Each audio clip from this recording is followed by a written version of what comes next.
செய்திகள் வாசிப்பவர் சிவசக்தி ஸ்டாலின்.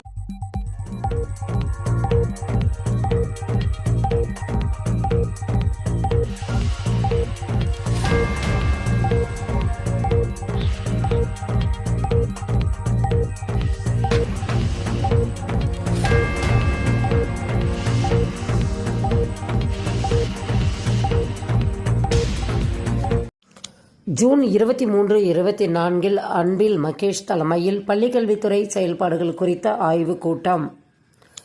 பள்ளிக்கல்வித்துறையின் செயல்பாடுகள் குறித்து அமைச்சர் அன்பில் மகேஷ் பொய்யாமொழி தலைமையில் சென்னையில் ஜூன் 23, 24 ஆய்வுக் கூட்டம் நடத்தப்பட உள்ளன. தமிழகத்தில் அரசு பள்ளிகளின் மேம்பாட்டுக்காக பல்வேறு நலத்திட்டங்கள் தமிழக அரசால் செயல்படுத்தப்பட்டு வருகின்றன. அவை மாணவர்களுக்கு முழுமையாக சென்று அடைவதை உறுதி செய்வதற்கான துறை சார்ந்த ஆய்வுகளை பள்ளிக்கல்வித்துறை செய்து வருகின்றன.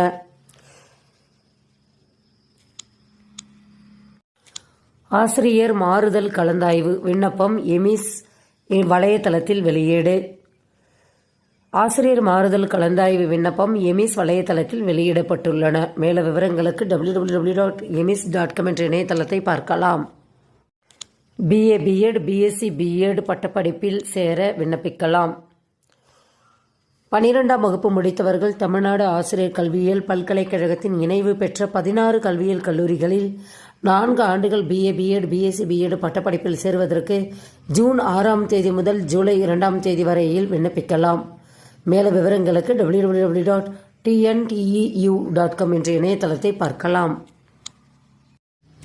தமிழகத்தில் 2.34% குறைந்த நீட் தேர்ச்சி விகிதம். தேசிய அளவில் டாப் 100இல் 6 தமிழக மாணவர்கள். மருத்துவ படிப்புகளுக்கான நீட் தேர்வில் 12.36 லட்சம் பேர் தேர்ச்சி பெற்றுள்ளனர். தமிழக மாணவர் சூரியநாராயணன் தேசிய அளவில் 27வது இடம் பிடித்து சாதனை படைத்துள்ளார். தமிழகத்தில் நீட் தேர்ச்சி விகிதம் 2.34% குறைந்துள்ளது.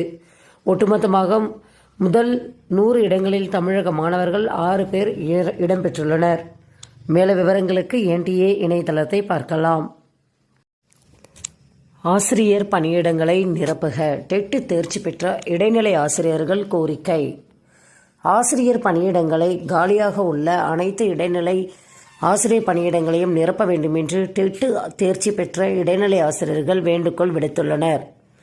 அரசு பள்ளிகளில் இடைநிலை ஆசிரியர் பணிக்கு டெட் தேர்வு தாள் தேர்ச்சி ஒன்று அவசியம். ஆசிரியர் தேர்வு வாரியம் நடத்திய டெட் தகுதி தேர்வில் 68,000க்கும் மேற்பட்டோர் தேர்ச்சி பெற்றுள்ளனர். இந்நிலையில் அரசு பள்ளிகளில் இடைநிலை ஆசிரியர் பதவியில் 2,563 காலியிடங்கள் நிரப்புவதற்காக ஆசிரியர் தேர்வு வாரியம் கடந்த ஆண்டு ஜூலை மாதம் நடத்திய பணி நியமன போட்டித் தேர்வை 25,319 பேர் எழுதினர். இவர்கள் அனைவரும் டெட் தேர்வில் தேர்ச்சி பெற்றவர்கள். டெட் தேர்ச்சி பெற்றால் மட்டுமே பணி நியமனம் தேர்வை எழுத முடியும். அதில் 23,872 பேர் தேர்வு செய்யப்பட்டாலும் காலியிடங்களின் அடிப்படையில் 2,563 பேருக்கு மட்டுமே பணியிடம் வாய்ப்பு வழங்கப்பட்டது. இந்நிலையில் கடந்த 12 ஆண்டு காலமாக இடைநிலை ஆசிரியர் நியமனம் நடைபெறாததால் அரசு பள்ளிகளில் 20,000 பணியிடங்கள் காலியாக இருப்பதாகவும் அந்த இடங்களை அண்மையில் நடத்தப்பட பணி நியமன தேர்வு மூலம் நிரப்ப வேண்டும் என்றும் ஆசிரியர்கள் கோரிக்கை விடுத்துள்ளனர். செய்திகள் நிறைவடைந்தன. வணக்கம்.